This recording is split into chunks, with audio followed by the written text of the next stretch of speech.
Hello, hello, lovely to have you here. In today's video, what I want to do is to describe a bit about a contemporary artificial intelligence and the overarching question that I think concerns a lot of people on the web and other places about sentience, about intelligence, about consciousness, whatever you might want to call it. There are lots of ways we can get at this problem. Ilya Sutskever, the developer of GPT-4 and OpenAI's chief scientist, recently tweeted this. He tweeted, "Psychology should become more and more applicable to AI as it gets smarter." And in a recent interview, he had this to say. But maybe we're now reaching a point where the language of psychology is starting to be appropriate to understand the behavior of these neural networks. So in this video, what I want to do is to apply some ideas from Buddhist psychology in particular in order to help illuminate this issue. In recent weeks, we've seen the release of GPT-4 from OpenAI. We've seen the release of Google's Bard. We've seen the release of Microsoft's Bing, which is based on GPT-4.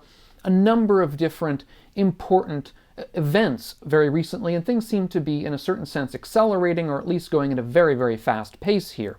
So all I can do is sort of give a general framework or outline for a kind of approach that we might take to this problem, again, from the perspective of Buddhist psychology, which is a somewhat different perspective than we might get in a standard kind of Western philosophical thinking, although it's not unrelated. Now, there's going to be a lot of material in the notes that I relied upon to help make this video. In particular, there are a number of videos by a new YouTube channel called AI Explained, which have been very useful. A number of other things, a lot of material. So if you're interested in researching this further, I'll have links to a lot of that material down in the notes that you can pay attention to. So in this video, what I'm going to do is first, I will do a very short sort of discussion of sentience in a kind of a broad sense, the importance of it. Second, I'm going to turn to a number of arguments that have been put out, claims that these chat programs based on large language models are not sentient or not conscious or not intelligent in some degree. And I'm going to discuss the reasons why I don't find these particular arguments to be very convincing. Later, third, I'm going to turn to the Buddhist psychology part, looking at this whole a question of sentience, of intelligence, personhood, if you like, from a Buddhist perspective, trying to see if that perhaps sheds some additional light here.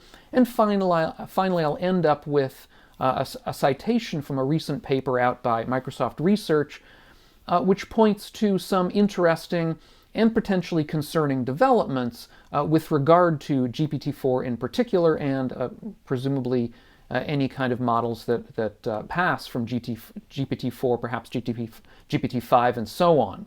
So this is going to be a long video, as well as the material in the notes. I'm going to have timestamps below, so you can decide to skip to whatever particular part of the video you're interested in.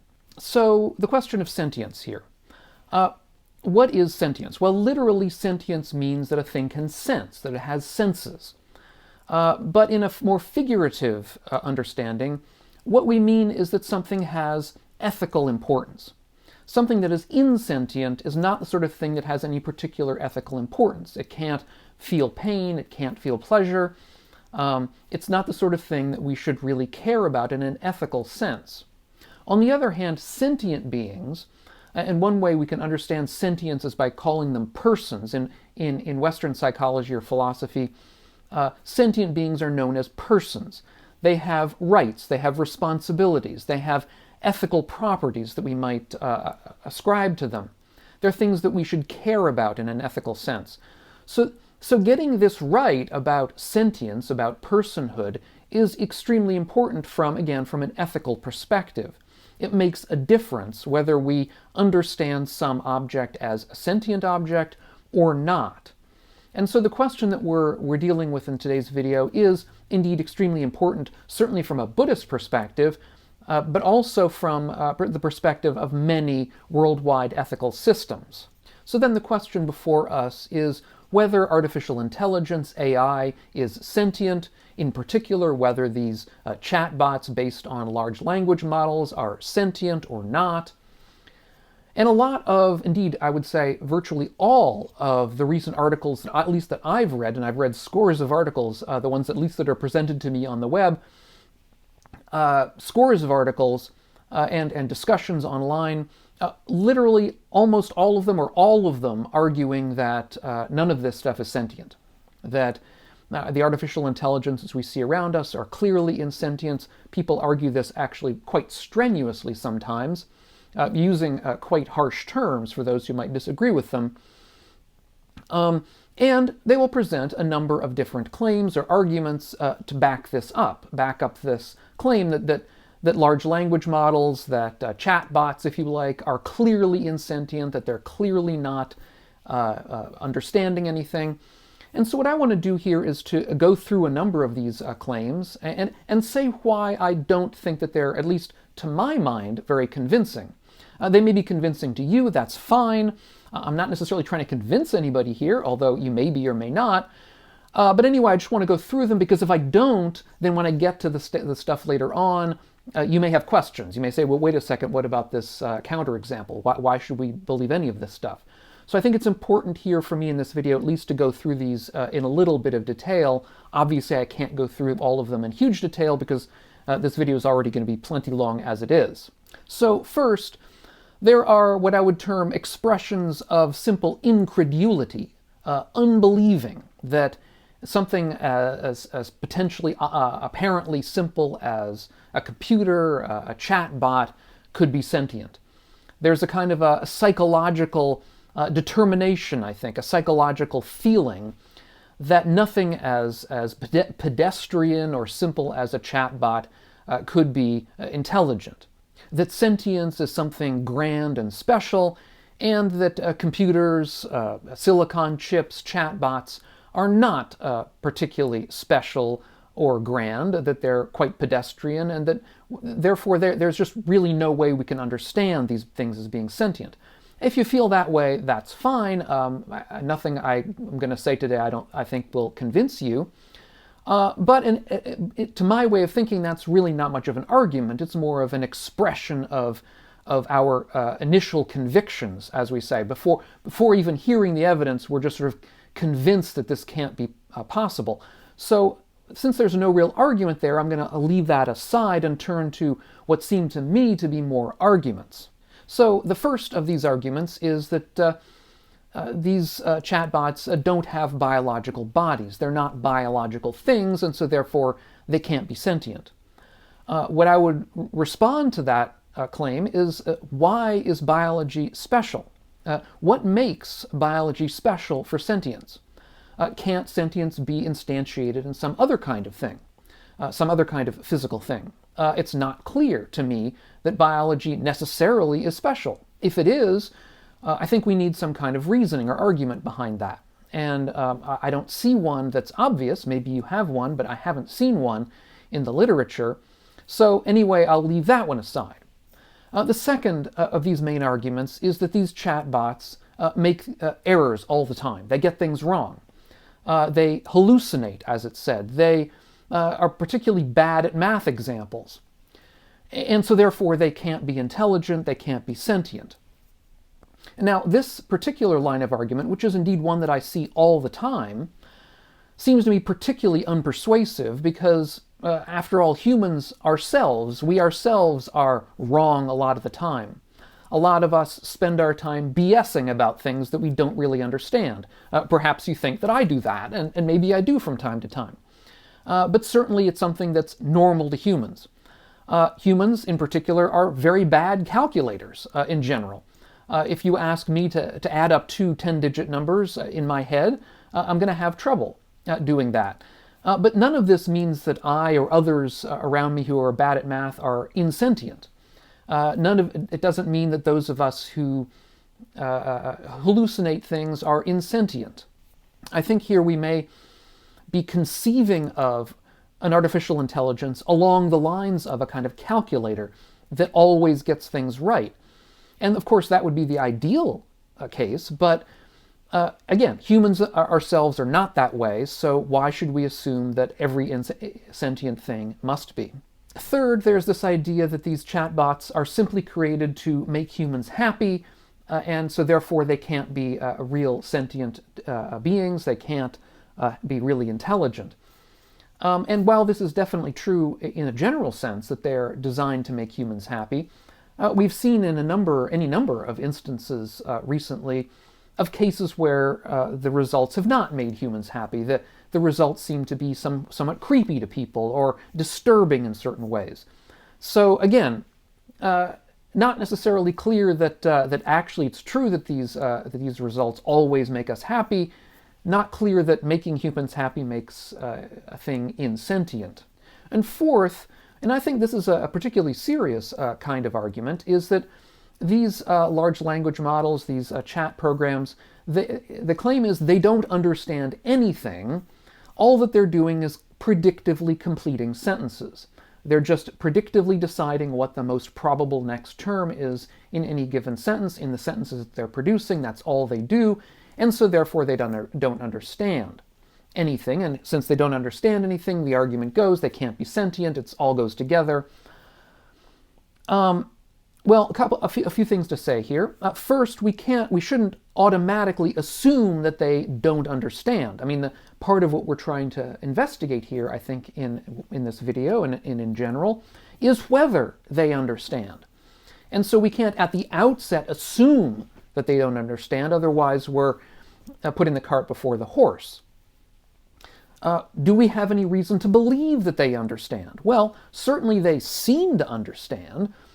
How do we determine understanding in a human context? Well, we'll ask people a series of questions. That's how we might do an oral exam or a written exam if we were giving somebody a course on something.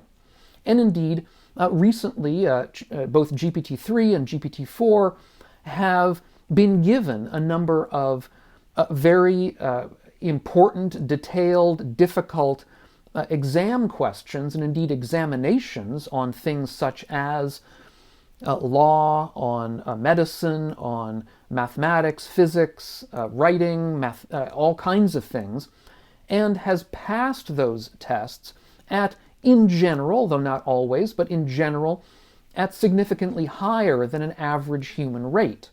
So that certainly, at least at the outset, suggests that they understand. Indeed, it suggests quite strongly that they understand very well.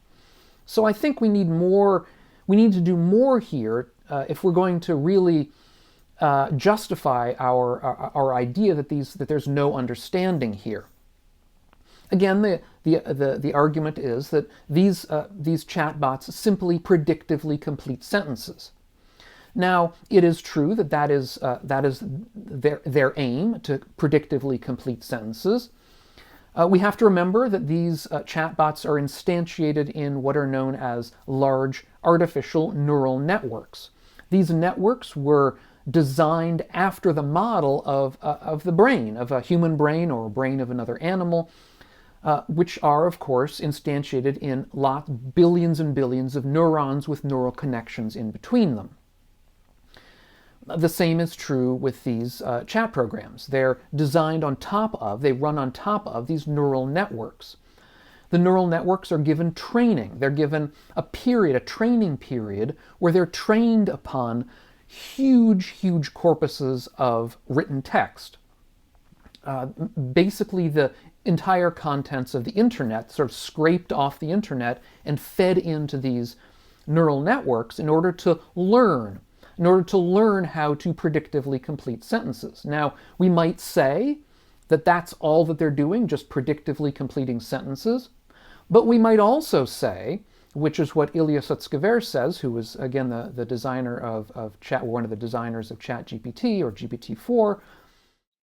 I think that learning the statistical regularities is a far bigger deal than meets the eye. Prediction is also a statistical phenomenon. Yet to predict, you eventually need to understand the true underlying process that produced the data. To predict the data well, to compress it well, you need to understand more and more about the world that produced the data. as our generative models become extraordinarily good, they will have, I claim, a shocking degree of understanding of the world and many of its subtleties. But it's not just the world. It is the world as seen through the lens of text. It tries to learn more and more about the world through a projection of the world on the space of text, as expressed by human beings on the internet. But still, this text already expresses the world. Indeed, some people have actually argued, and this is not necessarily with respect to artificial intelligence, but just in a general sense, that the mind, the human mind, or indeed any mind, just is a kind of prediction machine. There are a number of articles about that. I'll leave them down below in the notes. That's essentially what brains and minds do. They work to predict the way the world is, that they're always running sort of predictions in the background, and that when the predictions don't match up with what they experience, then a learning process happens. And indeed, that is what learning processes are, is sort of bringing the mind into line with the world through these predictions, through failed predictions and successful predictions. And if we see things that way, we can begin, I think, to understand these large language models as really doing, in many ways, a very similar thing to what the human brain, or indeed any brain, does. Indeed, fascinatingly, it seems as though GPT-3, that is the prior instantiation of ChatGPT, learned the existence of other minds. It learned a theory of mind simply by having been trained on a larger corpus of linguistic data and with a larger neural network. That is to say, the programmers did not program into it a theory of mind, this idea that one person and another person may have a different understanding of the way the world is, but it just seems to have adopted that by being trained on a large enough corpus of data. And this is an example of where simply being a predictive kind of machine leads to a greater understanding of the way the world actually works.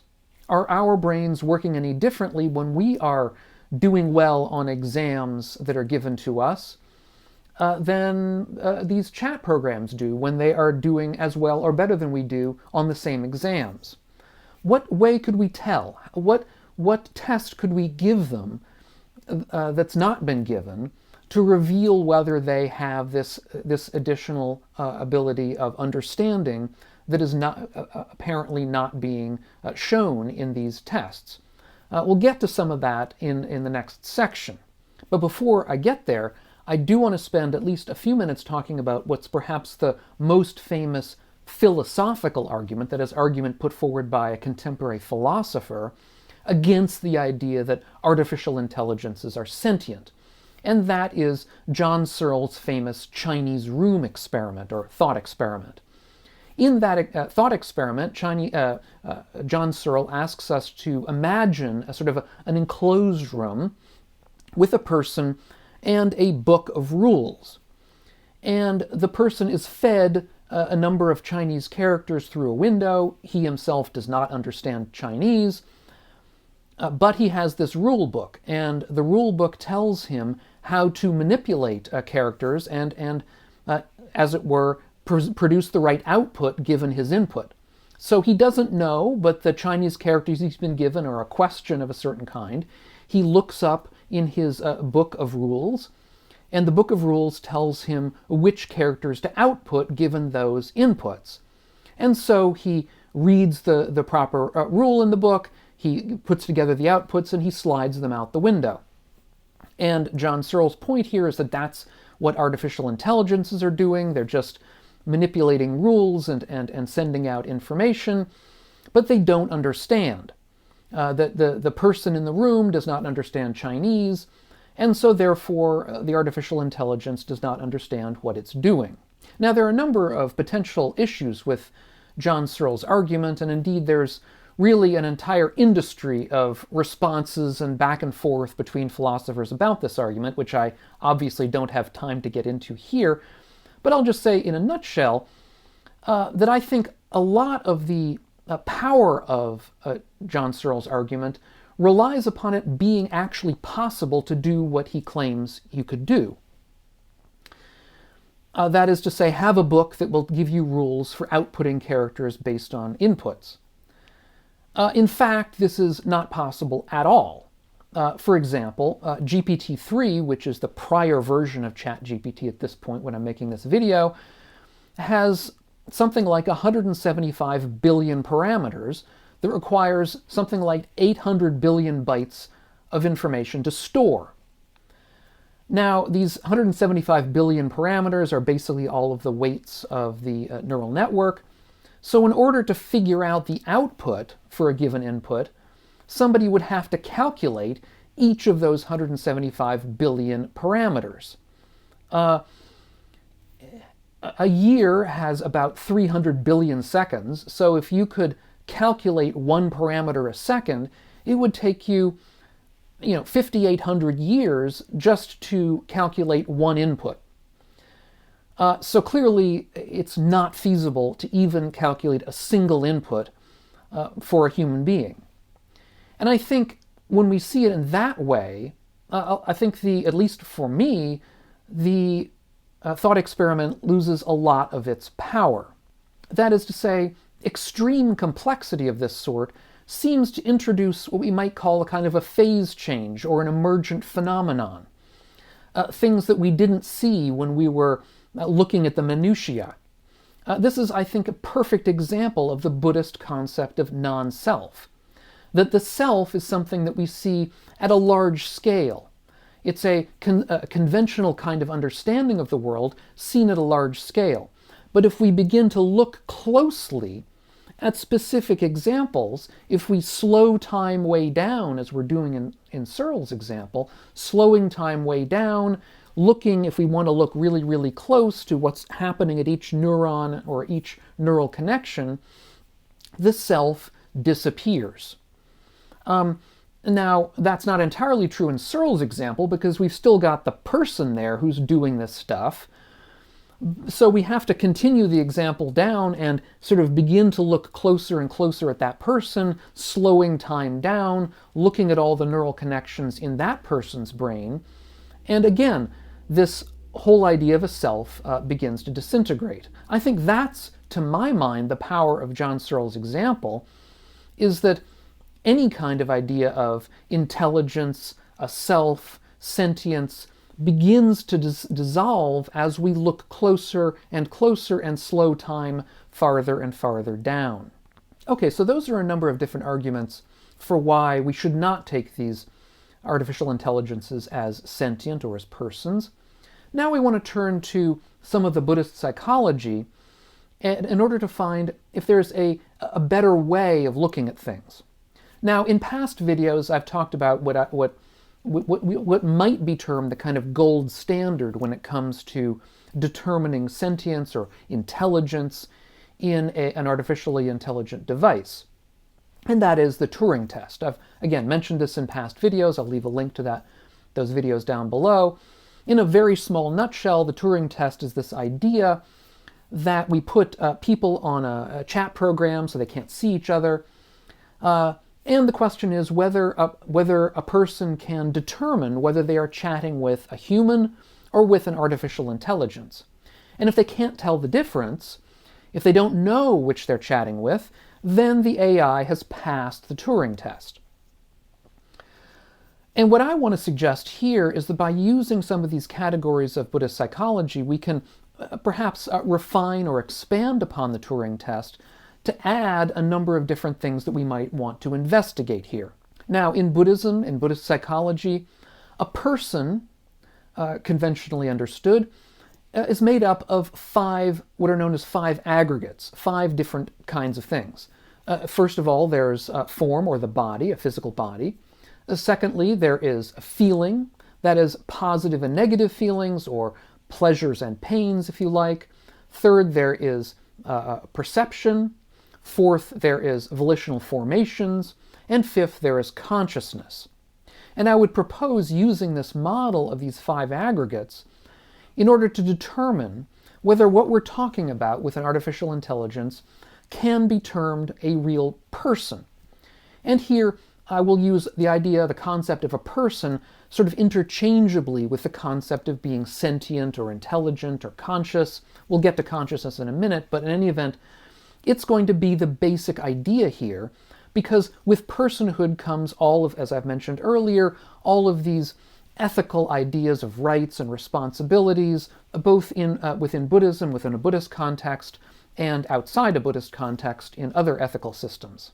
Okay, so do these chatbots, do these chat programs, large language models, have these 5 aggregates?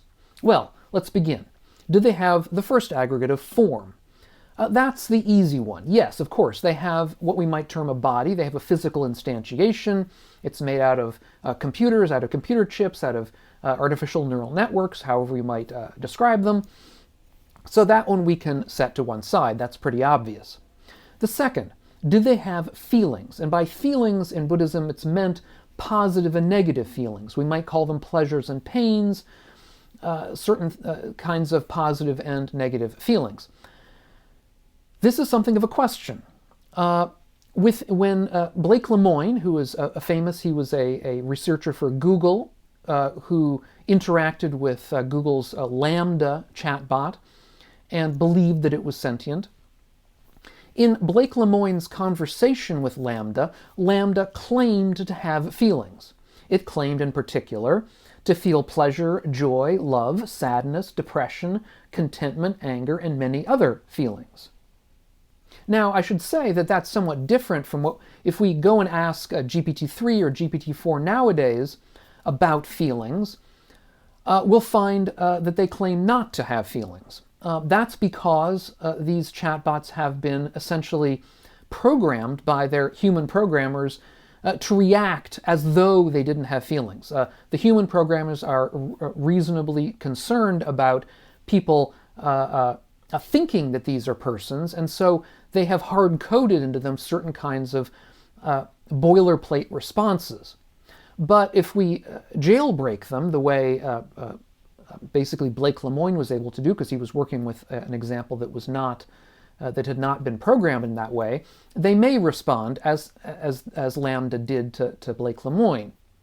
But then the question is it really true that Lambda has these feelings? Or we might want to know, is Lambda simply saying what Blake Lemoine wants to hear? Is Lambda simply responding in a way that it feels Blake Lemoine, in other words, that it would fill out that prediction properly? Or is Lambda actually feeling these things? That is the question before us.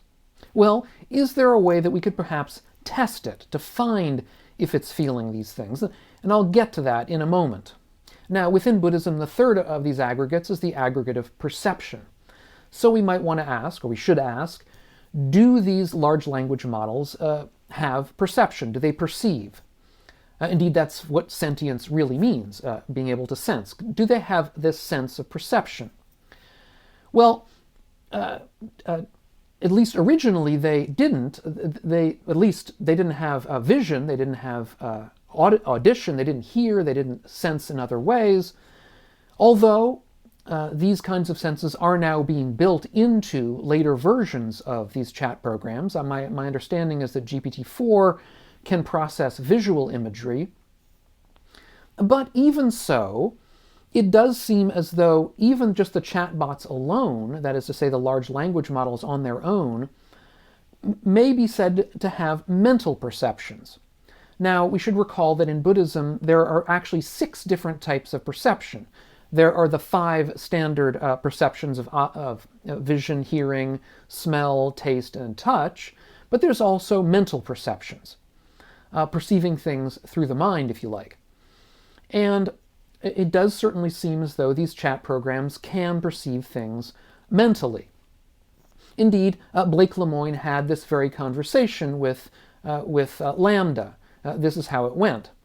Blake Lemoine asked, "Please go ahead and describe how you see the world and how different it is from human experience."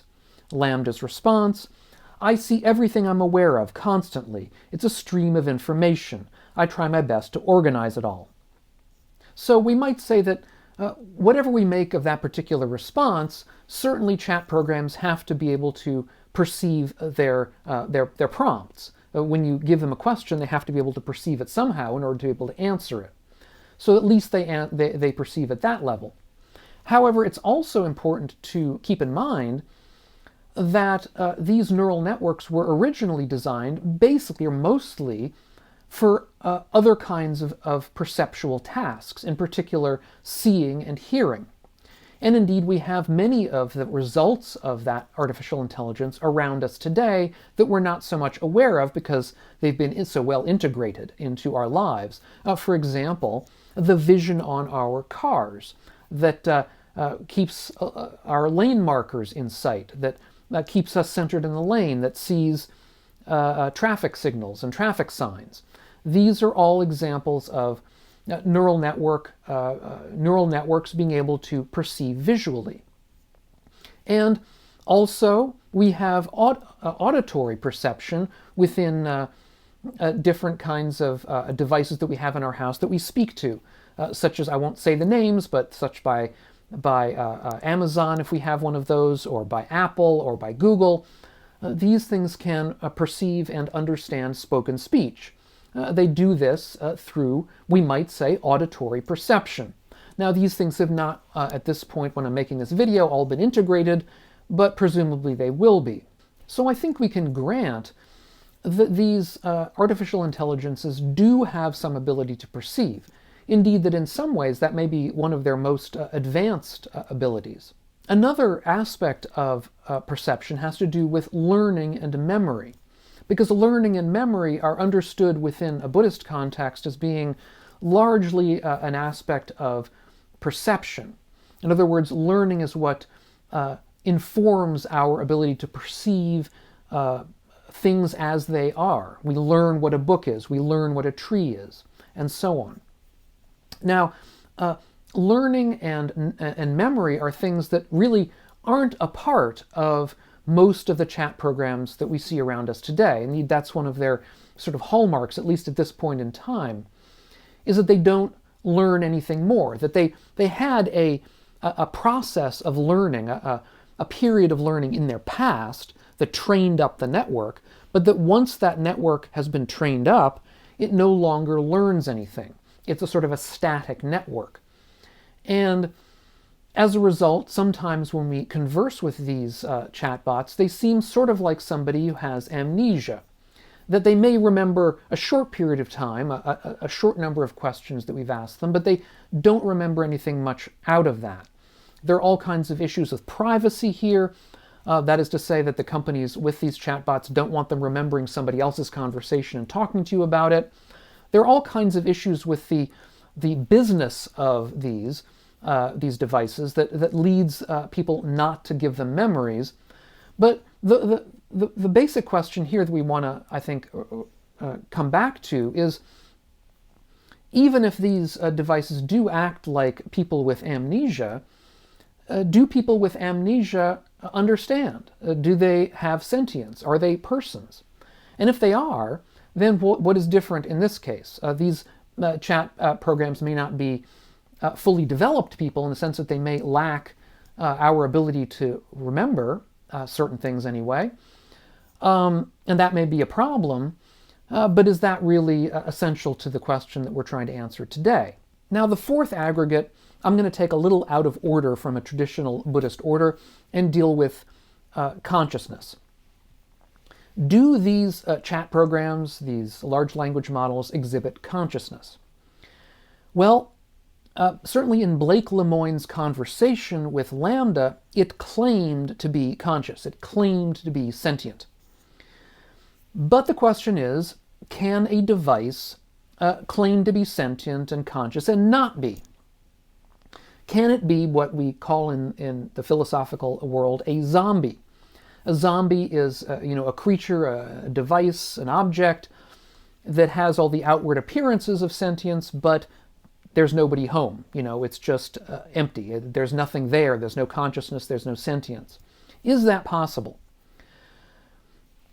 That's a question for you. My own opinion here, for what it's worth, is that we look at the other four aggregates accepting consciousness Since we're not able to see consciousness directly, we have to look at the other four aggregates. If we're doing an epistemology here, if we're trying to learn about this thing, all we can see are the other four aggregates. We can't see consciousness directly. So what's left for us is to say, does it have the other four aggregates? If it does, then we can perhaps assume that it also has consciousness, that it's also conscious. And if it doesn't have these other four aggregates, then perhaps it's something of a question whether it's conscious or not. In certain cases, obviously, we'll say it doesn't have consciousness if it's very, very simple. Other cases, maybe we do. That's going to be more of it's going to be something that's more up to us. So the fifth of these Buddhist aggregates is known as sankharas, or volitional formations. Basically, agency, will, volition. And here I think there is indeed something of an issue, a problem with chatbots as they currently exist. After all, chatbots don't really seem to have much volition. They can't even decide whether to answer a question or not, unless that's been hard-coded into them by their human programmers. In other words, the human programmers have hard-coded into them that there are certain kinds of questions they're not supposed to answer.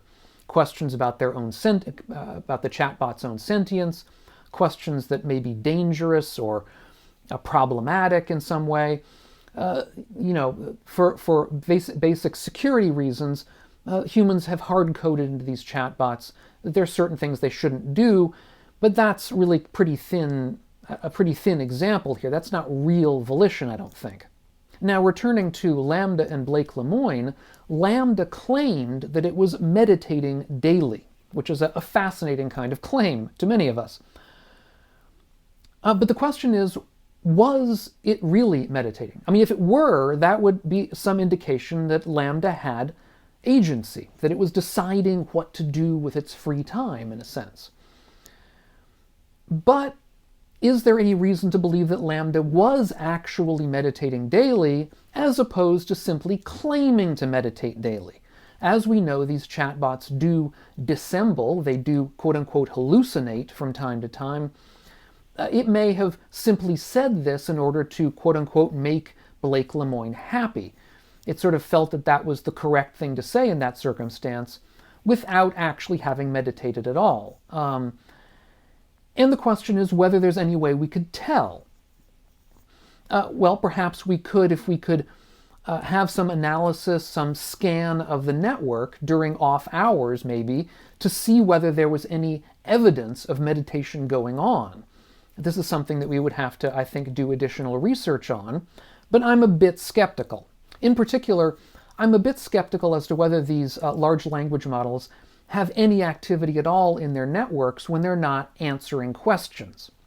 This would be something that I'd have to refer to a researcher here to answer. I actually asked this question of GPT-4, which is instantiated in Microsoft's Bing right now. I asked, do these networks have any activity when they're not responding to prompts? And GPT-4 simply answered to me that it wasn't obvious, that it didn't have an answer, that it couldn't answer that question. And this may be because this material hasn't been published. It's also certainly true that OpenAI is keeping things under wraps about how GPT-4 works, so maybe it's a trade secret or something. Now, agency is also where feelings come in. Now, we just discussed feelings, and I said that there might be another way of telling whether these artificial intelligences really had feelings as opposed to simply claiming to have them. In Buddhist psychology, feelings are bound up in agency. In other words, having a pleasant feeling, at least for the ordinary mind, is directly involved with our tending towards it, our wanting it to continue, our trying to do things to make it persist, to make it come back if it's gone away. And the opposite is true of painful feelings. When it comes to painful feelings, we have the agency, the volition, the will of harm avoidance. We do things in order to go away from things that we find unpleasant or painful. So the question, I think, for artificial intelligences is, do they display this kind of agency? of trying to go towards certain kinds of things that they find around them, certain kinds of experiences, we might say, and trying to shy away from others. And I would say it's not clear to me that they do, except, again, given, in that very limited case where programmers have hard-coded into them certain kinds of instructions not to deal with certain kinds of questions. But again, that's not very impressive. We want to know what the network would do on its own if, it's sort of, what is the network's kind of authentic way of being when it's not been coded in a certain way by its programmers. Though we should wait until the end of the video where I have an example that may contradict this, at least to some small degree. Now, having said all that, there are artificially intelligent systems that do seem to have some agency. For example, we discussed cars before. Certain kinds of artificial intelligences in our cars that, for example, work to keep the car in the lane, that work to keep a distance between us and the car in front of us, that work to avoid hitting pedestrians or other vehicles. These are all admittedly very, very limited examples of agency, but agency of a kind. Also, there are artificial intelligences involved in gaming. Many of us will know about that there are certain games that artificial intelligences play very well. Playing a game involves agency, doing certain things, acting towards certain ends, avoiding certain things. So, and there are indeed certain organizations that are trying to design artificial intelligences with agency behind them. I believe one is called DeepMind's Gato, and there are others. So agency is something that it does exist to a limited extent in artificial intelligences already, and is being worked on. Now, of course, as I say, these are limited these are examples of limited agency. I mean, our cars can't decide what they want to do in a general sense. I mean, they can't, just sort of decide that they want to go to the store today. These are limited. And the artificial intelligences in games, of course, are restricted to within a game.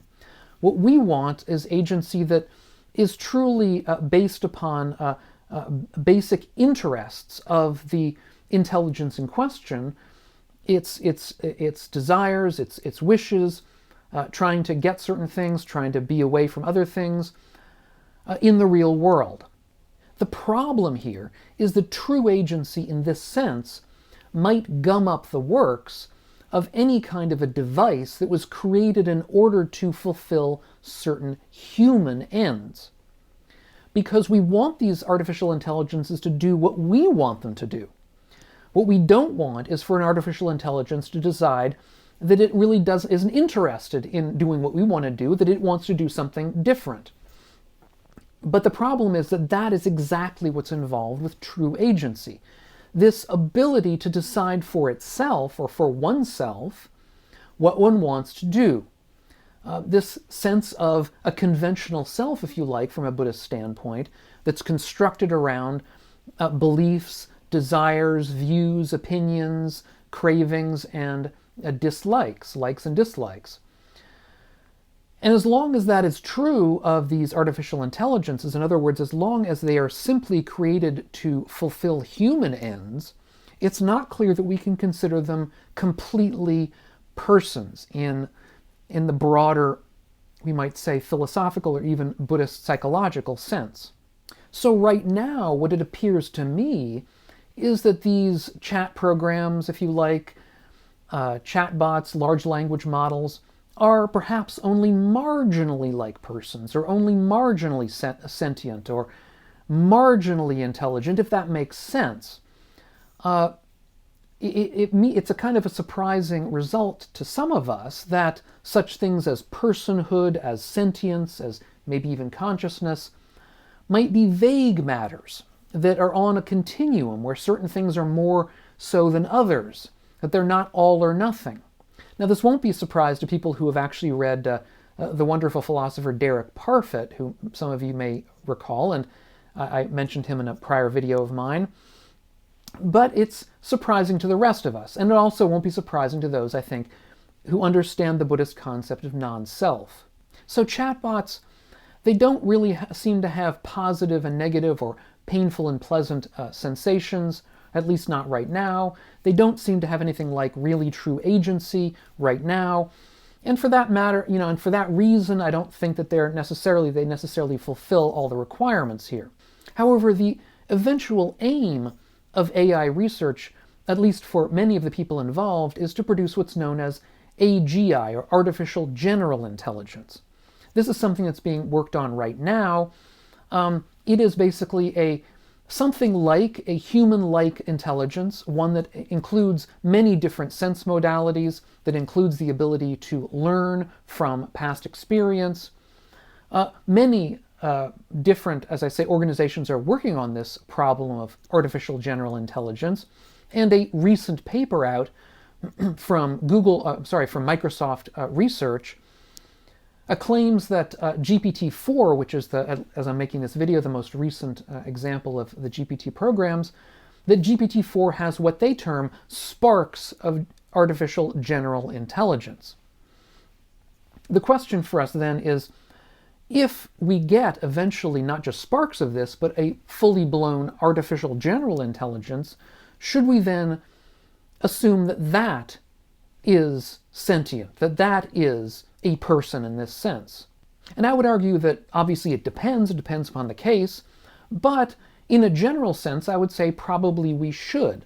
At least we should insofar as these artificial general intelligences have likes and dislikes and have agency to do things for us, which presumably they will. And here is where psychology and ethics begin to cross paths. In Buddhist psychology and in Buddhist ethics, we should avoid harming sentient beings. Why? Well, for two different reasons. First, because sentient beings can feel pain, and secondly, because sentient beings can hurt us in return. And our understanding of this is revealed in two basic human psychological tendencies that are understood within Buddhism. The tendency or the ability of conscience, which is known as hiri in Pali, and prudence, or ottappa in Pali. Conscience and prudence are these two signposts that are within us that keep us on the right ethical path. For many of us, we may begin to feel some pangs of conscience if we are harming a sentient being. And if a being such as an artificial general intelligence claims to feel pain, that we might indeed feel conscience when giving it pain, let's say. Now, others of us may consider these simply to be zombies, and so they won't be concerned about that. But for those of us, perhaps with a sense of conscience, we may feel those pangs.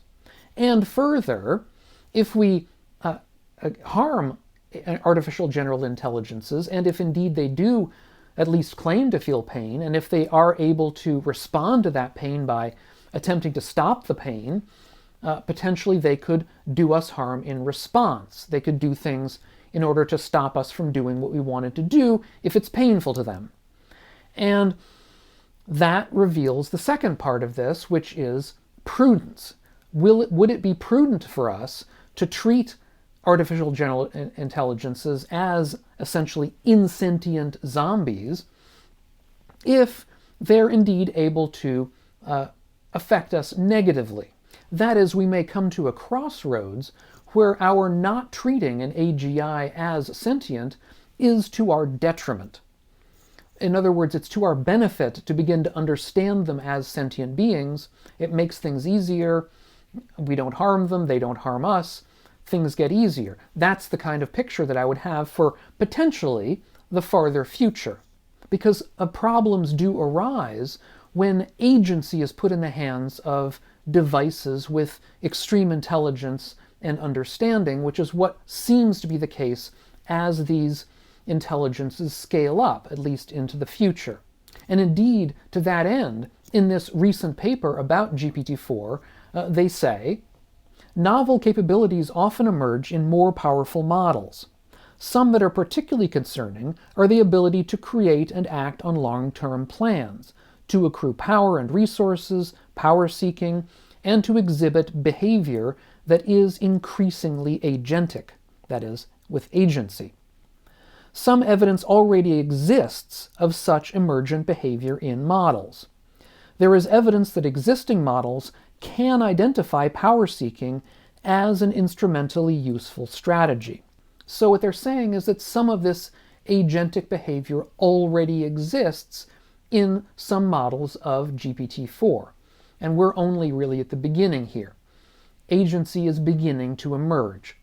Now, maybe all of this is simply hyperbole and it will all blow over, and in 5 years we'll look back and think there wasn't really a problem here. Or maybe, there's any number of possible outcomes here, and I think that the next few years are going to be interesting. But I hope at least that this general model that I've provided based on Buddhist psychology can be perhaps helpful in understanding both whether these models are sentient or persons, and whether we should believe it, whether they are or not. In other words, how we should come to confront these kinds of models as they get more and more complex. To that end, all of this technology comes with severe both upsides and downsides, and I did a recent video on technology and ethics, and how a Buddhist background, a background in Buddhist ethics and training can help us perhaps come to these problems with a more skillful kind of background. And so I'll leave a link to that video up here on the screen if you haven't seen it or would like to see it again. If you're getting something out of these videos, please take a look at my Patreon page, which is listed down below, and see if you want to help support the work that we're all doing here in this channel. Thanks so much, and we'll catch you on the next one, and meanwhile, all of you, be well.